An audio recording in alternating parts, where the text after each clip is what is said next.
Dans cette vidéo, nous allons parler des critères de divisibilité et plus précisément savoir si un nombre est divisible par 4.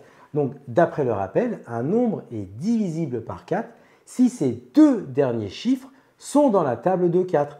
Donc ici, lorsque nous avons dans le premier exemple A qui est égal à 1628, nous voulons savoir si 1628 est divisible par 4, on va regarder uniquement ces deux derniers chiffres. Le reste ne nous intéresse pas, nous regardons uniquement 28.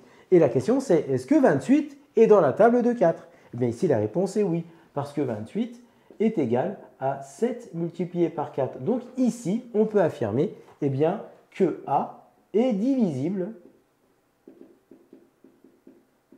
par 4. On continue avec B qui est égal à 5232. Donc ici, nous allons simplement regarder les deux derniers chiffres, c'est-à-dire ici 32. Et est-ce que 32 est dans la table de 4? Eh bien ici, la réponse est oui, parce qu'on peut écrire que 32 est égal à 8 multiplié par 4. Donc autrement dit, B est divisible par 4. Nous prenons maintenant C qui est égal à 3641. Donc, est-ce que C est divisible par 4? On regarde uniquement ces deux derniers chiffres. Ici, c'est 41. Et donc, 41 est-il présent dans la table de 4? Eh bien non, on ne trouvera pas 41.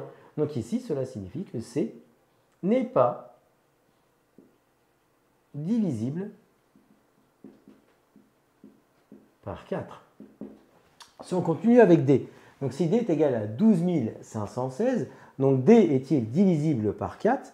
Nous regardons les deux derniers chiffres de ce nombre, donc ici c'est 16, et bien entendu 16 est présent dans la table de 4, parce qu'on peut dire que 4 multiplié par 4 est égal à 16, et donc en l'occurrence ici D est bien divisible par ici 4. Et enfin, pour f qui est égal à 141 821, est-ce que f est divisible par 4? Nous regardons les deux derniers chiffres de ce nombre. Donc ici, c'est 21. Et 21 eh bien, n'est pas présent dans la table de 4. Donc cela signifie que f n'est pas divisible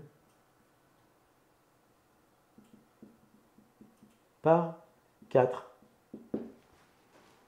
Comme tu as kiffé la vidéo et que tu veux des bonnes notes en maths, alors tu mets un pouce bleu, tu t'abonnes à notre chaîne, tu poses un commentaire, on y répond sans problème. Ensuite, on t'embarque avec nous sur gvaenmaths.com, des exercices corrigés, des détails de ouf avec ça. Plus d'excuses pour pas avoir de bonnes notes en maths. Et bien sûr, rendez-vous sur nos réseaux sociaux.